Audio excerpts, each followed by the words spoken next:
Então, por exemplo, CPC 01 trata de impairment. CPC 27 trata do ativo imobilizado, a nova depreciação. Atualmente nós temos 46 CPCs, que é, o CPC 46 trata de valor justo. Agora, de nada adianta o CPC emitir normas técnicas, se ninguém adotar. Por isso, a Lei 11.638, lá no seu artigo 10A, está dizendo o seguinte, que esse órgão autônomo, que no Brasil é o CPC, Comitê de Procedimentos Contábeis, pode fazer convênio com órgãos reguladores, órgãos que emitem normas setoriais. Por exemplo, a CVM é órgão regulador das companhias abertas, como você viu. Banco Central é órgão regulador das instituições financeiras. SUSEP, seguro privado. Agências reguladoras, nós temos diversas agências. O próprio Conselho Federal de Contabilidade é um órgão regulador das empresas que não tem um órgão específico. Por exemplo, sociedade limitada, vai ser o Conselho Federal de Contabilidade. Certo? SA de capital aberto, a CVM. Então, significa o seguinte, que o CPC 01 trata de impairment. O órgão regulador, CVM, por exemplo, pegou o CPC 01 e transformou numa resolução. Resolução número, digamos, 500. A partir deste momento, os contabilistas das companhias abertas vão ter que calcular e contabilizar a perda por impairment. Certo aí? Impairment significa o quê? Por exemplo, eu tenho lá no imobilizado máquinas e equipamentos 100 mil. Depreciação acumulada 80 mil. Qual é o valor contábil? 20 mil. Certo aí? Na nova contabilidade eu tenho que testar se a empresa tem condições de recuperar esses 20 mil no restante do tempo da vida útil. Se nesse teste eu chegar à conclusão de que a empresa somente conseguirá recuperar 15 mil, então 15 mil é ativo. Os outros 5 mil perdeu. Então isso é a chamada deterioração de ativo. E aí eu devo fazer um lançamento contábil reconhecendo essa perda de ativo. Certo aí? Então vai sair do ativo para a despesa. Como se contabiliza, como se calcula, tudo a gente ainda vai estudar. Certo? Então, as companhias abertas obrigatoriamente têm que fazer o teste de recuperabilidade dos seus ativos e, quando perceber que há perda, tem que reconhecer essa perda. Entendido aí? E se o Banco Central também adotar o CPC 01, todos os bancos estão obrigados a aplicar o CPC 01 baseado naquela resolução do Banco Central. Certo aí? E assim vai a SUSEP para seguro privado, agências reguladoras, Conselho Federal de Contabilidade. Certo? Atualmente todos os órgãos estão adotando todos os CPCs, exceto o Banco Central, que tem adotado pouquíssimos CPCs. Aí você, mas espera aí, quer dizer que pode um órgão não adotar? Bom, em primeiro lugar, o Brasil assinou um memorando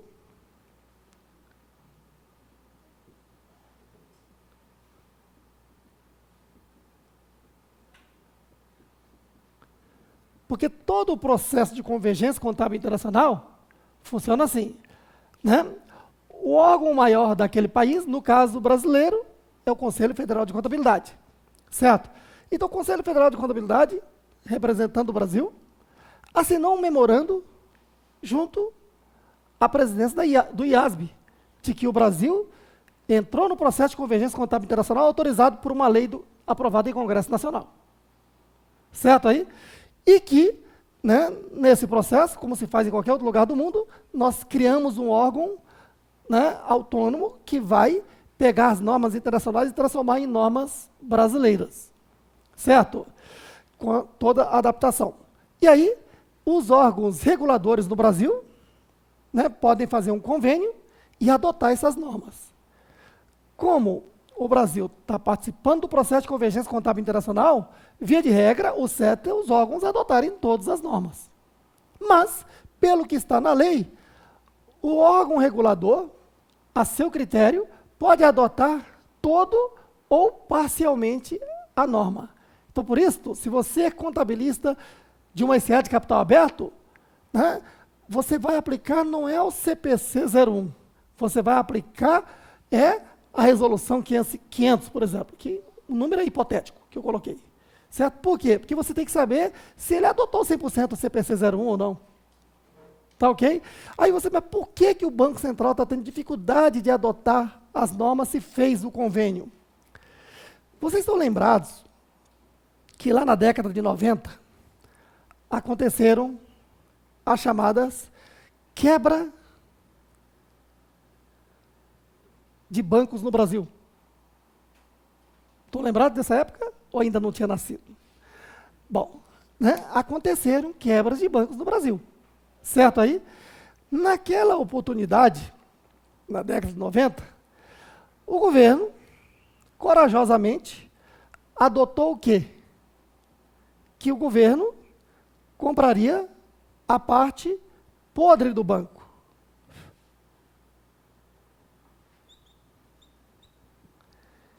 E recuperaria. Porque quando uma empresa está falida, o seu ativo não comporta pagar o passivo, concorda?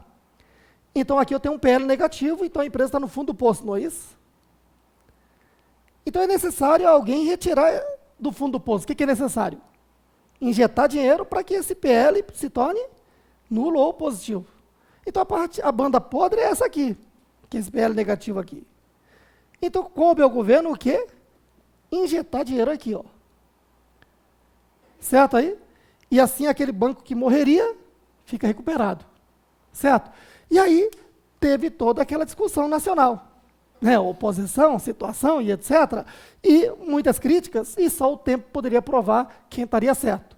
Então, ao governo o entendimento de que a quebradeira de um banco e sua recuperação, principalmente a recuperação, não o objetivo é recuperar o banqueiro, que o banqueiro nunca está quebrado. Né?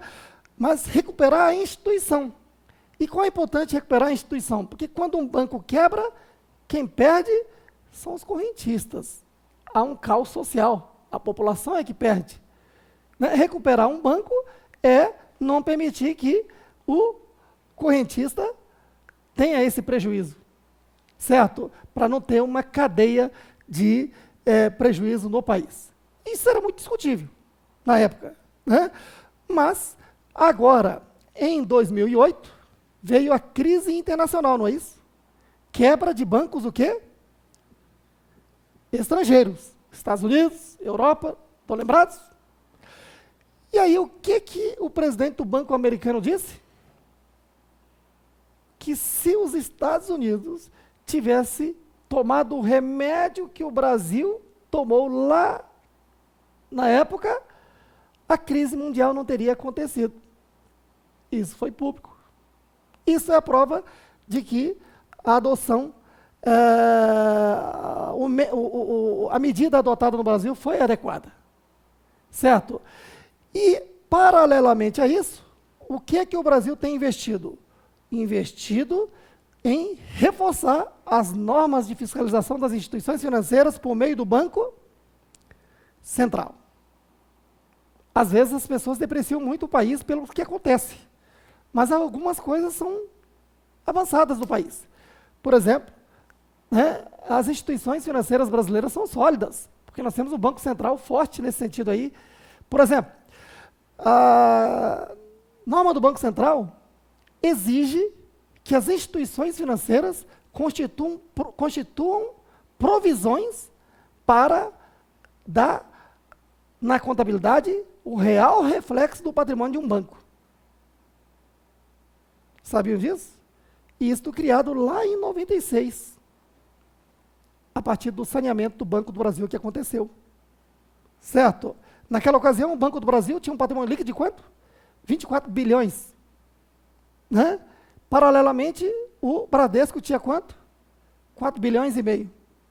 Mas quando reconheceu, por meio da provisão, as perdas do Banco do Brasil, chegou a mais de 19 bilhões. Então, o patrimônio líquido do Banco do Brasil era 24 menos 19, quase 5, praticamente do mesmo tamanho do Bradesco, com a diferença do número de funcionários, que o Banco do Brasil tinha quase 85 mil e Bradesco 26 mil. Certo? Então, veja a importância de ter uma contabilidade forte. Então, o Banco Central, de lá para cá, vem adotando medidas. Né? E com isso, o que acontece? Na área contábil, as normas das instituições financeiras brasileiras são normas avançadas em relação às normas de outros países, principalmente do IFRS. Por isso é que o Banco Central brasileiro tem encontrado dificuldade em adotar o quê? As normas CPCs, que é a adoção das normas IFRS, que nesse ponto as normas do IFRS estão muito atrasadas, né? Pelo menos na minha opinião, em relação às normas que o Brasil já adota desde a quebradeira de bancos da década de 90 para cá. Entendido aí? Então, só para você perceber, então, de que nós temos aqui as normas e as IFRS já, né, traduzidas e adaptadas em normas técnicas CPCs. Tá ok? E essas normas, os órgãos reguladores já vêm adotando. Só o Banco Central é que não tem adotado todas as normas, aliás, tem adotado as poucas, em virtude de que o Banco Central brasileiro, né, esse setor das instituições financeiras brasileiras, no campo contábil principalmente, tem normas mais avançadas do que as normas do IFRS. Então, o que tem que ser feito? Bom, não somente mas nós temos outras normas brasileiras também que são mais avançadas. Então, nesse caso, há que se fazer o seguinte, que a convergência é inevitável. Então, o que é necessário fazer? Né? Daqui por diante, os países do mundo vão...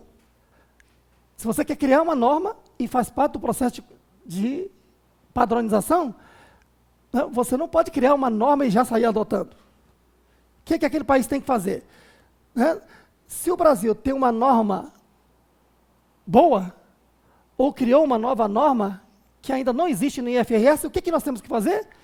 Encaminhar essa norma para o IASB. O IASB deve fazer estudos e transformar em IFRS e disponibilizar para que os países que participam do processo de convergência possam o quê? Adotar. Então, o caminho que nós temos em termos de Banco Central é pegar as normas mais avançadas que nós temos do Banco Central e encaminhar para onde? Para o IASB, para que o IASB transforme isso em IFRS e possa o mundo adotar. Certo? Nada pode ser tão perfeito. E aqui, nesse momento, é uma decisão política. Como? Nós vamos tudo bem que o processo de convergência contábil é importante, mas nós vamos abandonar uma norma avançada que está segurando todo esse processo de instituições financeiras no Brasil e regredir para a norma que está existindo nesse momento? Ou vamos ser teimosos, né, numa decisão política e demorar a adoção? É isso que o Brasil está fazendo. Pelo menos no campo do Banco Central, o Brasil está retardando a convergência justamente porque as normas brasileiras são mais avançadas e seria um risco muito grande, né, abandoná-las e regredir em termos de norma. É esse o pensamento de uma grande corrente brasileira. Estão entendendo o raciocínio aí? Bom, então, mas de qualquer forma, observe que o processo de convergência funciona assim. Daqui por diante, quando a gente estiver estudando contabilidade, por exemplo, operações e mercadorias. Nós estamos estudando operações e mercadorias tudo direitinho. Certo aí? E aí, quando chegar no final do módulo, eu já vou dizer o seguinte, ó. Alguns pontos a gente não se preocupou. Por exemplo, vendeu mercadorias. A venda é uma receita, concorda? Mas qual é o momento de reconhecer a receita de venda de mercadorias? Aí tem CPC para tudo. CPC 30 trata de receitas. Então, nós teremos que estudar o CPC 30, né, para que a norma internacional esteja bem aplicada aqui no tópico operações com mercadorias. Certo aí? E entrou em vigor a nova norma tributária. Né? E a questão é, essa nova norma tributária, como é que funciona? A nova norma tributária que entrou em vigor no dia 1º de janeiro de 2015, diz o seguinte, que daqui por diante eu, norma tributária, só enxergo a contabilidade internacional. Então, para calcular o imposto de renda, por exemplo, da pessoa jurídica, eu quero que você me apresente a contabilidade internacional, a contabilidade CPC. Se você não me apresentar uma contabilidade CPC, eu vou usar os procedimentos da lei tributária, que é aplicar o arbitramento tributário na sua empresa. Então, esse é o ponto de partida. Certo aí? Então, a nova lei tributária já recepciona como informações iniciais a contabilidade CPC, que é a contabilidade internacional. E aí, a nova norma tributária vai dizer o seguinte, tudo bem, eu quero essas normas aqui. Agora, aquela parte da norma CPC que eu não aceito, você vai ter que fazer um ajuste fiscal. Certo aí? Então, por isso, né, é fundamental você entender o processo de convergência contábil internacional, saber que a nossa contabilidade já é a contabilidade internacional e que até 2014 o fisco ainda perdoou empresas que já deveriam ter feito o quê? A adoção da contabilidade internacional e que ainda não tinha adotado. No entanto, a partir de 2015 não tem mais perdão. A empresa que deixar de adotar a contabilidade internacional, ela está sujeita a arbitramento tributário. Mas assunto tributário é mais adiante. Todos entenderam aqui o raciocínio? Então, daqui por diante, você já sabe, toda a contabilidade que a gente vai falar é o seguinte, tudo bem, nós vamos falar da lei, né? Lei 11.638, alterou a Lei 6.404, e depois ainda veio aqui, né, no dia 3/12/2008, a medida provisória 449, que já entra em vigor de imediato, mas ela se transforma lá na frente na Lei 11.941, lá no dia 29 de maio de 2009. Mas veja que ela já começa aqui no próprio ano que entrou em vigor, que é o início do processo de convergência contábil internacional, né? A medida provisória 449 já passa a valer. Aí você, mas para quê? Nova lei? Essa é a última, tá? Não vai precisar de mais nenhuma lei aprovada em Congresso Nacional. Vai ser tudo baseado em CPC. Aqui é o seguinte, ó, a Lei 11.638, ela não está permitindo a convergência para a contabilidade internacional? Estrutura de balanço, por exemplo, é assunto da lei. Ativo, antigamente, ativo dividido em circulante, realizável a longo prazo, permanente, lembra-se? Só que o legislador da Lei 11.638, ele não se atentou. Falou, peraí, mas se ele está permitindo o processo de convergência contábil internacional, ele já tinha que mudar a estrutura do balanço, por exemplo. Mas ele não mudou. Então, em tempo, antes de encerrar o ano de 2008, no dia 3 de dezembro, publicado no dia 4, a medida provisória 449 já traz o quê? A nova estrutura do balanço. Porque a estrutura do balanço para a contabilidade internacional é o quê? Ativo e passivo dividido em circulante e não circulante.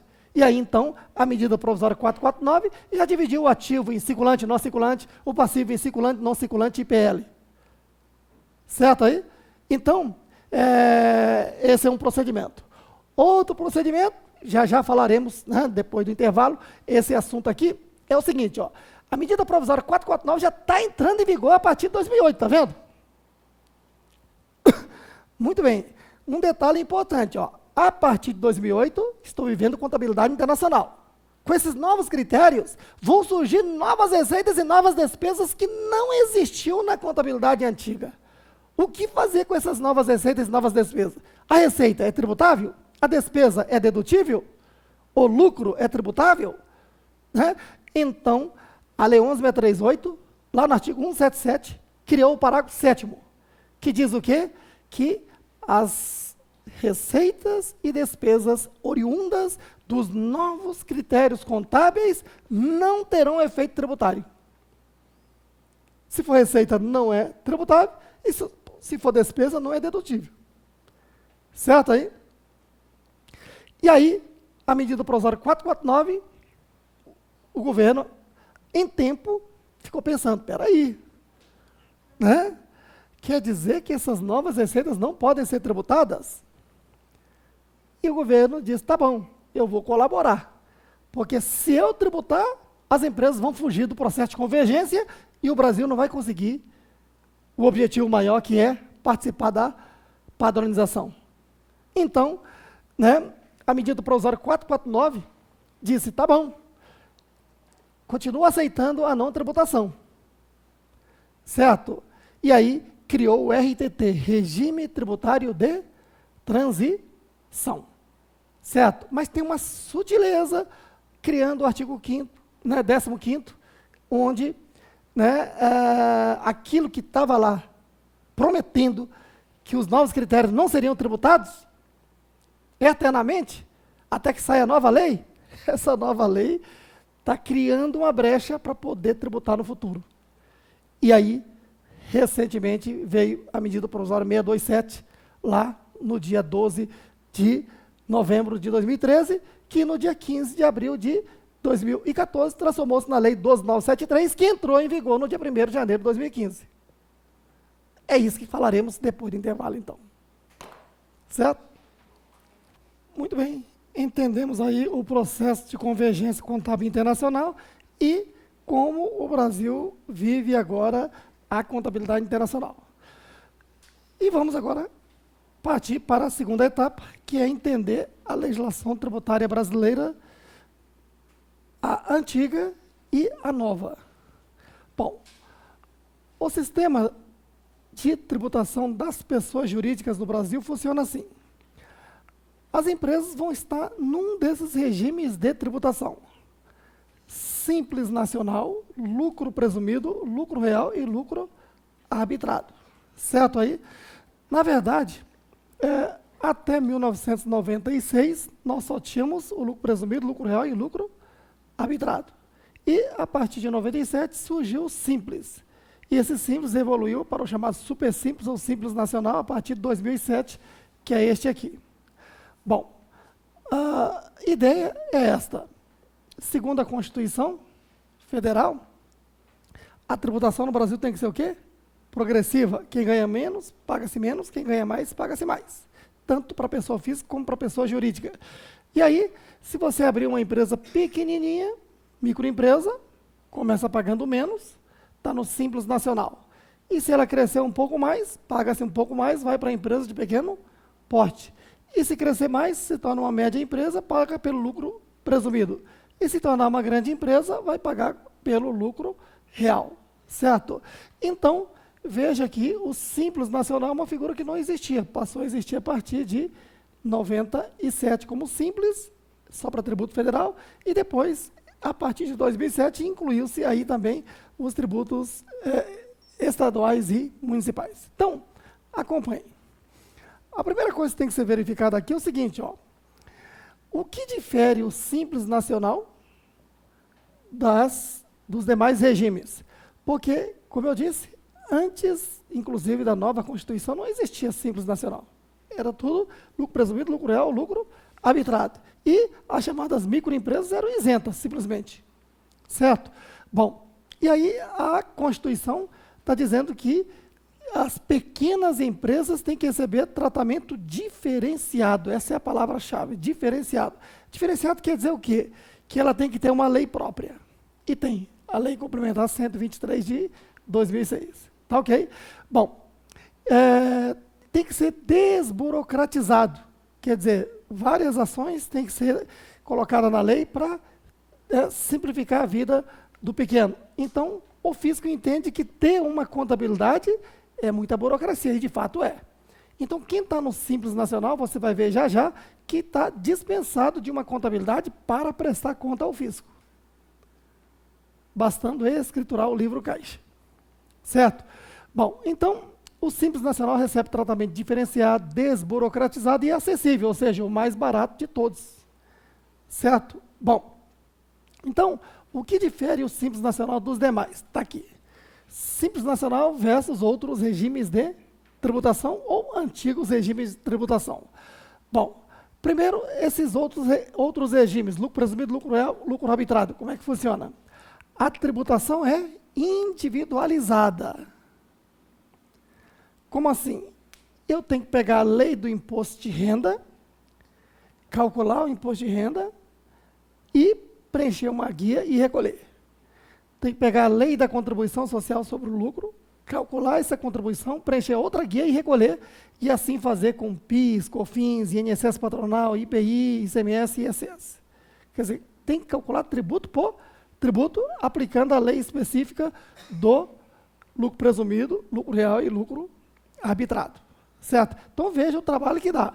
Eu vou calcular o imposto de renda da pessoa jurídica. De qual regime? Lucro presumido tem uma lei. Calculo e recolho. Ou vou calcular o imposto de renda da pessoa jurídica. Mas qual regime? Lucro real. É outra lei. Vou ter que calcular e recolher. Quer dizer, tem que recolher tributo por tributo. É muita burocracia, né? E muita complexidade. A Constituição manda dar um tratamento diferenciado e simplificado para os pequenos. Daí, então, passamos a ter o Simples Nacional, onde a empresa tem que recolher tributo na forma unificada. Então, é um sistema de tributação unificada. Como assim? Recolhemos todos esses oito tributos de uma só vez, num só imposto. Então, tributação unificada. Basta pegar a receita bruta, que é a receita da atividade fim, e aplicar uma alíquota que começa com 4% e pode chegar próximo de 20%, conforme o faturamento. Certo? E aí recolho. Ao recolher esse imposto unificado, cuidado, não é imposto único, é imposto unificado, né? Onde esses 8 tributos aqui são recolhidos de uma só vez. Certo? Os tributos federais eu recolho no DARF. Então, um DARF para imposto de renda da pessoa jurídica, outro DARF para contribuição social sobre lucro, outro para PIS e etc. Aqui, eu recolho numa guia própria do Simples Nacional, que é o DAS, Documento de Arrecadação do Simples Nacional. E faço um só recolhimento. Calculo no final do mês e recolho até o dia 20 do mês seguinte. Ao recolher esse tributo no dia 20, estarei recolhendo todos esses 8 tributos de uma só vez. Quais são? Imposto de renda da pessoa jurídica, contribuição social sobre o lucro, PIS, COFINS, INSS patronal, IPI, se for indústria, ICMS, se for contribuinte do ICMS, e ISS, se for contribuinte do ISS. Então, essa é a diferença que tem que estar na sua mente para sempre. Tá ok? Então, Simples Nacional difere dos outros regimes nesse sentido. Tá bom. E quem é que pode optar pelo Simples Nacional? A microempresa, aquela que teve receita bruta no ano anterior de até R$360 mil. R$360 mil dividido por 12 meses, dá média de 30 mil, para se ter uma ideia, por mês. Agora, se a receita bruta excede 360 mil, mas é menor ou igual a 3.600.000 ao ano, é uma empresa de pequeno porte. Continua no Simples Nacional, só pagando um pouco mais. Certo? 3.600.000 dividido por 12 meses dá uma média de 300 mil por mês. Certo aí? Então, essa é a empresa de pequeno porte. Então, até R$300 mil por mês, em média, a empresa recebe o tratamento simplificado. Bom, agora, o que é receita bruta? Receita da atividade fim. Que, na verdade, se resume em vendas de mercadorias mais receitas de serviços. Não entram aí demais receitas como juros, receita de venda de ativo permanente, nada disso. Tá ok? Bom, se a empresa está no lucro presumido, então veja, se a receita bruta é 360 mil, mas a receita total não ultrapassa 78 milhões de reais ao ano, então ela está no lucro presumido. Certo aí? Bom, 78 milhões ao ano, né, esse limite foi atualizado a partir de 2014, que até 2013 foi 48 milhões, tá ok? Bom, e o lucro real se a receita total exceder a 78 milhões. Receita total são o quê? Todas as receitas. Aí aqui vão entrar o quê? Além de venda, serviço, receita de equivalência patrimonial, receita de aluguel, receita de juros, vão somar todas. Tá ok? Bom, é para saber o porte da empresa. Então aqui é médio e é grande porte, lucro real. Existe o lucro arbitrado, que é um regime tributário excepcional. Aqui é se a empresa descumprir as obrigações tributárias principal e ou acessórias, está sujeito ao arbitramento tributário. O que é obrigação tributária principal? Calcular e recolher o tributo. O que são obrigações acessórias? Demais obrigações exigidas pela lei tributária. Que obrigação? Obrigação de emitir a nota fiscal, obrigação de manter a contabilidade em dia, obrigação de manter escrituração fiscal em dia, que é preencher os livros fiscais, obrigação de declarar o imposto de renda, obrigação de receber bem a autoridade tributária no estabelecimento.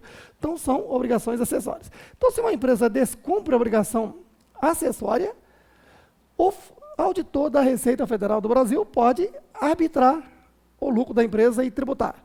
O arbitramento tributário de ofício, o primeiro critério é aplicar 20% acima do lucro presumido.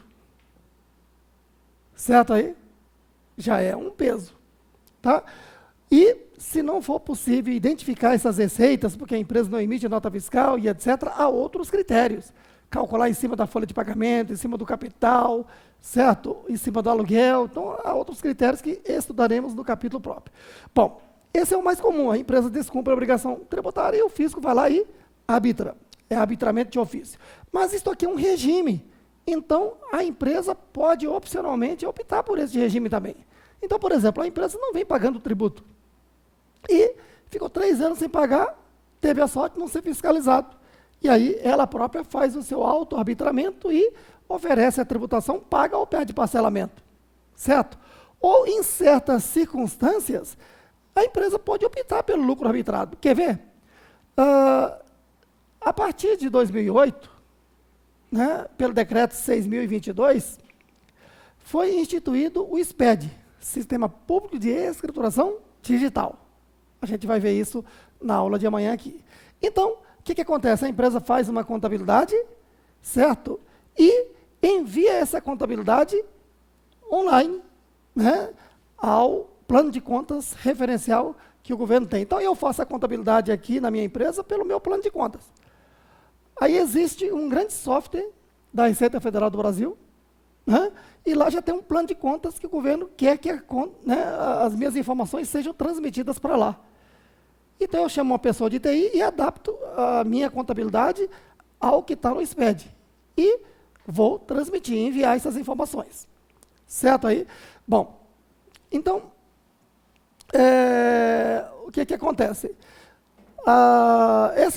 Esse processo de fazer o envio das informações contábeis via digital passou a ser obrigatório a partir de 2009. 2008 foi feito um piloto com 69 empresas, deu certo. Aí, a partir de 2009, é obrigatório para todas as empresas do lucro real. De repente, a sua empresa está no lucro real. Certo? Tinha que fazer o SPED, mas a sua contabilidade está toda desorganizada. Não está dando para fazer um SPED. Pronto, você pode optar pelo lucro arbitrado e, por enquanto, ficar fora do SPED. Já é uma alternativa de interesse de algumas empresas. Estão vendo aí? Certo? Tá bom. Agora, na prática, como é que se calcula tudo isso aqui, né, numa noção aqui, ó. Se a empresa está no Simples Nacional, primeiro, observe, tributação das empresas no Brasil ou é mensal, ou é trimestral, ou é anual. A maior parte dos tributos, né, é mensal. Então, Simples Nacional, a apuração é mensal. Então, no último dia do mês, eu tenho que apurar esse imposto único. E devo recolher recolhê-lo até o dia 20 do mês seguinte. Então, o imposto único de janeiro eu apuro no dia 31 de janeiro e recolho até o dia 20 de fevereiro. Como se calcula? Eu pego a receita bruta, que é a receita da atividade. Pego as vendas mais as receitas de serviços. Aplico alíquota esta que vai de 4%, conforme o faturamento da empresa, pode chegar próximo de 20%. Certo? E encontro o imposto unificado e recolho até o dia 20 do mês seguinte. Certo? Pergunto, para calcular esse imposto unificado, a empresa necessariamente precisa de uma contabilidade? Não. Basta somar notas fiscais de vendas de mercadorias, somar notas fiscais de prestação de serviço, aplicar a alíquota, preencher a guia chamada DAS, não é isso? E recolher. Já estará recolhendo esses 8 tributos de uma só vez. Lembrando que a unificação é só desses 8 tributos. A empresa recolhe e o Tesouro Nacional tem um prazo para fazer a distribuição desses tributos. Certo? Bom, somente esses 8 tributos. Quais são esses 8 mesmo? Sai da frente, né? Tem que memorizar. Imposto de renda da pessoa jurídica, contribuição social sobre o lucro, PIS, COFINS, INSS patronal, IPI se for indústria, ICMS se for contribuinte do ICMS, e ISS se for contribuinte do ISS. Certo aí? Bom, nós teremos um capítulo próprio para calcular isso detalhadamente. Certo? Bom, então, se a empresa tiver outro tributo, tem que recolher separadamente. Por exemplo, se fizer uma exportação, tem que recolher o imposto de exportação separadamente. Se fizer uma importação, tem que recolher o imposto de importação separadamente. Se tem um carro, tem que pagar IPVA. Se tem um imóvel, tem que pagar o IPTU. Certo aí? Então, somente esses 8 tributos que estão unificados para recolhimento único. Entendido? Bom, então, quem está no Simples Nacional, olha, não está dependendo de uma contabilidade. Mesmo porque a Constituição está dizendo que no campo tributário tem que, o quê? Desburocratizar. Por isto, quanto à escrituração, a empresa que está no Simples Nacional e também no lucro presumido, como você vai ver, basta fazer escrituração simplificada no livro caixa. O que é livro caixa? Escriturar tudo que recebeu e tudo que pagou, inclusive a que envolveu a conta corrente bancária. Certo? E aí fica dispensada de apresentar o quê? Uma contabilidade ao fisco. Agora, se não escriturar o livro caixa, obrigatoriamente tem que fazer uma contabilidade para prestar conta ao fisco. Certo aí? Só lembrando que uma coisa é o campo tributário que estamos estudando, outra coisa é o campo do direito comercial. O direito comercial, que é o Código Comercial, foi alterado pelo Código Civil, lembra-se? Então, no campo do Código Civil, ó, todas as empresas estão obrigadas a fazer contabilidade no diário, tá? Só para fim de prestar conta ao fisco, que o fisco dispensa. Aí você diz, bom, mas na prática, o que eu tenho que fazer? Eu tenho que ter uma contabilidade sim no diário. Como assim? Se alguém solicitar a minha falência, a minha empresa, né, o juiz vai solicitar o quê? Livros contábeis. Nessa oportunidade é a aplicação da legislação comercial. Se eu não tiver, eu estou sujeito, eu como empresário, que assino e respondo pela empresa, estou sujeito à cadeia inafiançável. Certo? Apenas para prestar conta ao fisco que a empresa está dispensada de apresentar uma contabilidade, se tiver o livro caixa. Mas o livro caixa não vai atender no campo da legislação comercial. Certo aí? Bom, como o nosso assunto é tributário, no campo tributário, quem está no Simples Nacional é lucro presumido, basta o livro caixa para prestar conta ao fisco. Tá bom. E o lucro presumido? A apuração é trimestral. Então, no final do primeiro trimestre, 31 de março, eu apuro o imposto de renda e obrigatoriamente devo recolhê-lo até o último dia útil do mês seguinte, então até final de abril. Posso parcelar esse tributo aqui em 3 vezes. Só que a parcela mínima é de R$1.000. Então, se der 2.750, só posso parcelar por 2 e não por 3. E E as duas últimas parcelas incidem em juros do sistema Selic. Agora, como se calcula? Eu pego a receita bruta, que é a receita da atividade fim, aplico margem de lucro presumido, somo as outras receitas, encontro o lucro presumido. Aplico a alíquota de 15%, mais adicional de 10% e encontro o valor do imposto de renda. Certo? Então, veja, receita bruta, receita da atividade fim da empresa. Margem de lucro presumido, a lei estabelece. Então, por exemplo, revenda de combustíveis, a margem de lucro presumida é de 1,6%.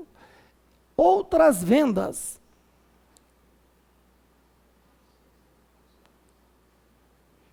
a margem de lucro presumida é de 8%. Receitas de serviços em geral, a margem de lucro presumida é de 32%. Claro que aqui tem outras receitas, como serviços hospitalares de 8%, transporte de carga 16%, etc. Assunto que no estudo específico de imposto de renda a gente vai ver. Mas aqui, para você ter uma noção, imagine um posto de abastecimento. Como é que eu calcularia aí? Pegando essa parte da receita bruta. Posto de abastecimento, uma das atividades é vender combustível. Então, vamos lá. Vender o combustível. Venda de combustíveis. Vamos supor que emitiu R$100 mil de notas fiscais. Qual é a margem de lucro presumido? 1,6. Então, considero lucro para oferecer a tributação do imposto de renda só de 1.600. O restante é custo, despesa, certo? De fato, a margem de lucro para combustível é baixa. E o que mais que ela tem lá como receita da atividade? Ela vende outros produtos, né, lubrificante, loja de conveniência, então venda de outros produtos. Emitiu R$100 mil de notas fiscais, ó. 100 mil vezes quantos por cento? 8%. Então a margem de lucro que eu vou oferecer a tributação é 8 mil. E ela presta serviço de troca de óleo, lavagem de automotores, então receitas de serviços. Emitiu também R$100 mil de notas fiscais. Margem de lucro presumido é 32%. Pronto. 32 mil é o lucro. Né? Então, eu pego receita da atividade fim e aplico mais de lucro que a lei estabelece. Agora, eu tenho que somar as demais receitas. Certo? Teve receita de aplicação junto ao banco, teve receita de aluguel, e eu tenho que somar aqui as outras receitas. Digamos 10 mil. Aqui, então, estou encontrando o que? O lucro presumido. Presumir é estimar. Né? Para a média empresa, eu não preciso de uma contabilidade. Eu estimo esse lucro na forma da lei e ofereço a tributação. Então, aqui eu tenho o quê? 40, 50, 51. 51.600. Essa é a base de cálculo do imposto. Ó. Eu aplico a alíquota,